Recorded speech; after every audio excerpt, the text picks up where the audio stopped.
សួស្តីបងប្អូនអរគ្នាចាខ្ញុំលឺកូរ៉េខ្លះគាត់និយាយថាអ្នកខ្លះ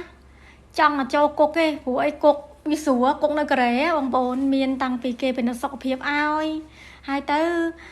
មានម្ហូបមានអីចឹងនិយាយទៅវាមិនលក្ខណៈឯវាហូបគ្រប់គ្រាន់និយាយទៅគ្រាន់ថាយើងអត់មានសេរីភាពនៅក្នុងគុកហើយបើសិនជាអ្នកអត់មានការងារអីចូលទៅក្នុងគុកអត់មានទីពឹងយើងជាងយើង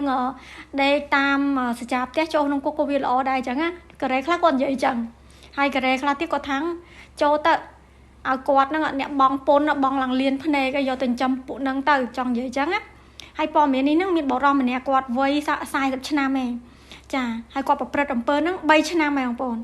គាត់រឹងមាំដែរមិនក៏អត់ទៅធ្វើការធ្វើអីគាត់ទៅធ្វើបាបចាស់ដែលមានវ័យ70ជាងអញ្ចឹងណា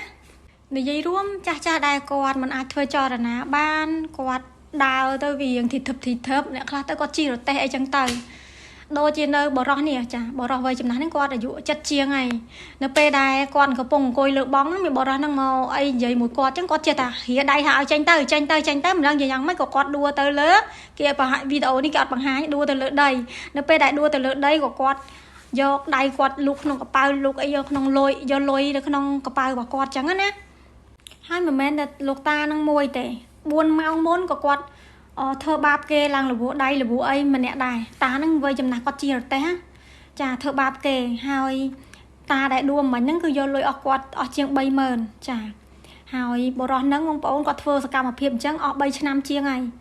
គាត់ធ្វើសកម្មភាពអញ្ចឹងប៉ូលីសគាត់នឹងធ្វើការទៅតាមផ្លូវច្បាប់អញ្ចឹងណាហើយគាត់ទៅធ្វើបាបចាស់គាត់អត់សូវមានកម្លាំងខ្សែវ័យកូរ៉េបងប្អូនខ្សែជាង50 60ហ្នឹងគឺវ័យពេញធ្វើការងារហើយហេតុអីបានជាគាត់អត់ទៅធ្វើការអីបែរគាត់ចង់មកដេកគុកចាសូមអរគុណនឹង